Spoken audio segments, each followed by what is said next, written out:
ഇവിടെ എന്തത്? ഇവിടെ ഒരു ഓടിയൊക്കെ പൊളിഞ്ഞ് കിടക്കണ്ടല്ലോ ഗൈസ്. ആക്സിഡൻ്റ് ആയെന്ന് വന്നു ഇവിടെ. ഇവിടെ റൂമിനൊക്കെ ഇടിച്ച് കയറിയിട്ടുണ്ട്. ഇതെന്താണ് പുകയൊക്കെ വരണ്ടല്ലോ ഗൈസ്.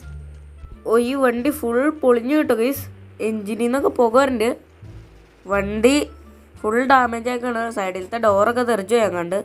പിന്നെ ഫ്രണ്ട് ഗ്ലാസ്സൊക്കെ പൊട്ടി ഗൈസ്. നമുക്ക് ഈ വണ്ടി സ്റ്റാർട്ടാവുമെന്ന് നോക്കാം. സ്റ്റാർട്ടാവാൻ സാധ്യത കുറവാണ്. എന്നാലും നോക്കി നോക്കാം നമുക്ക്.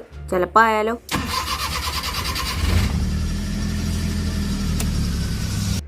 ഗൈസ് വണ്ടി സ്റ്റാർട്ടായി ഗൈസ്. ഞാൻ വിചാരിച്ചില്ല സ്റ്റാർട്ടാവുന്നു. പിന്നെ ഓഫായി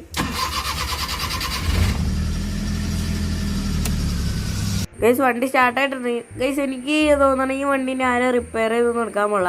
നമുക്ക് എന്തായാലും ഈ വണ്ടി സ്വന്തമായിട്ടങ്ങ് എടുക്കാം. പുതിയ വണ്ടി മേടിക്കാനുള്ള പൈസ ഒന്നും നമ്മുടെ ഇല്ല. ഇത് നമുക്ക് റിപ്പയർ ചെയ്തെടുക്കാം. അയ്യോ ഗൈസ് വണ്ടിക്ക് ബ്രേക്ക് കിട്ടില്ല. നാട്ടുകാരെ മാറിയെന്നോ.